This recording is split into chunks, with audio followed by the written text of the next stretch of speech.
Hello, welcome to smartmoneygold.in. In today's video, we are going to see about the hot topic in the market right now, which is the Reserve Bank's transfer of 1.76 lakh crores to the government in this particular financial year. Did the government strong arm the RBI to transfer this money to itself, or did the RBI do it on its own accord?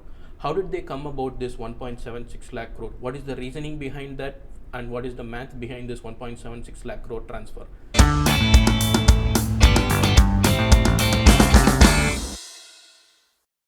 Now let us start with the facts that everybody knows and what you have seen already in the news channels, that RBI is transferring a sum of rupees 1.76 lakh crore for this particular financial year to the government. Now this 1.76 lakh crore consists of two components. One component is the normal dividend or the profit which the RBI transfers to government every year.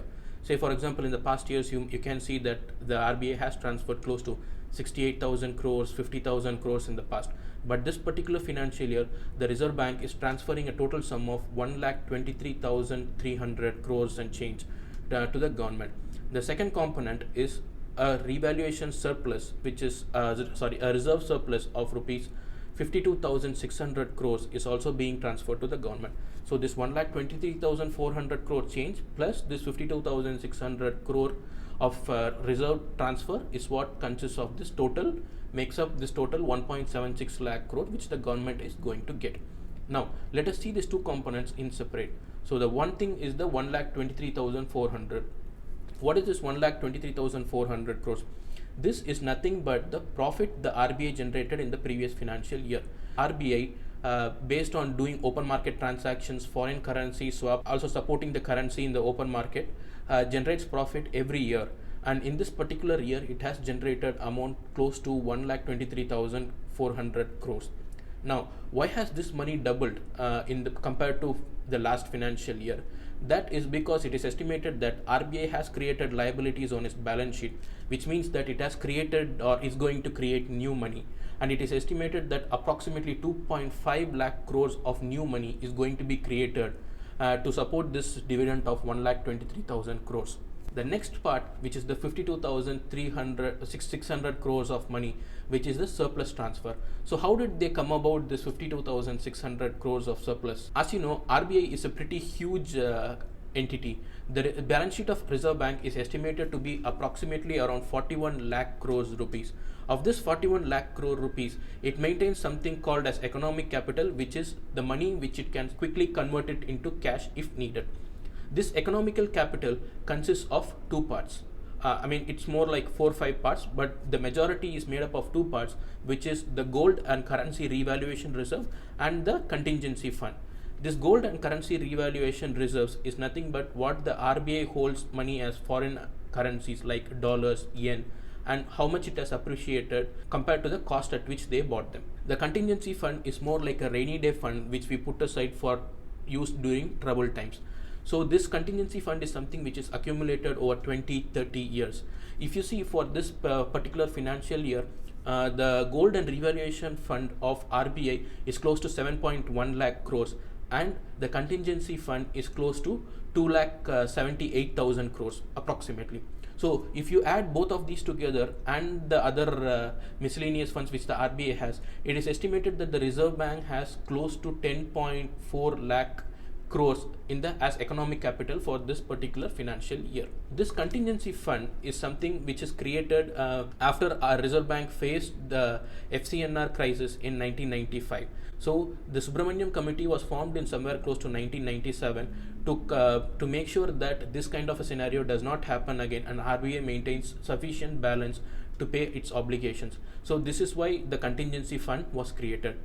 This contingency fund is usually maintained at a percentage of the total balance sheet size of the RBI. If you take the 2,75,000 change crores of the RBI's balance sheet size of 41 lakh crores, it comes and works out to somewhere around 6.8%. Now, after this Bimal Jalan Committee, which has been formed and which created the new economic capital framework, decided that you don't need to have that much amount of contingency fund in your balance sheet. They recommended that it is enough to maintain around 5.5 to 6.5% of the size of your balance sheet. 6.8% of your total size of 41 lakh crore balance sheet works out to somewhere around 2,76,000 or 77,000 crores. RBI board has accepted that they will keep this money at the lower end of the recommended range, which is the 5.5%. Now there is, if you see the difference, it is like the 6.8 minus this 5.5% gives you around 1.3% of the entire balance sheet size. So what is this amount of 1.3 of the total balance sheet size? I mean 41 lakh crore of the RBI's balance sheet. That is what works out to around 52,300 600 crores change, which the RBI is going to transfer as a one-time surplus to this particular government. Nobody has a disagreement whether money should be transferred to the government, but it is only the quantum of money and how it is going to be transferred. It has come as quite a surprise to me as well when you see that this amount, instead of being transferred in tranches, has been done as a full one-time transfer. So what is the bad thing about this transfer of 1,76,000 crores? If you see the total transfer of this 1,76,000 crores, it is very, very close to the 1% deficit of revenues which the government is likely to occur this year.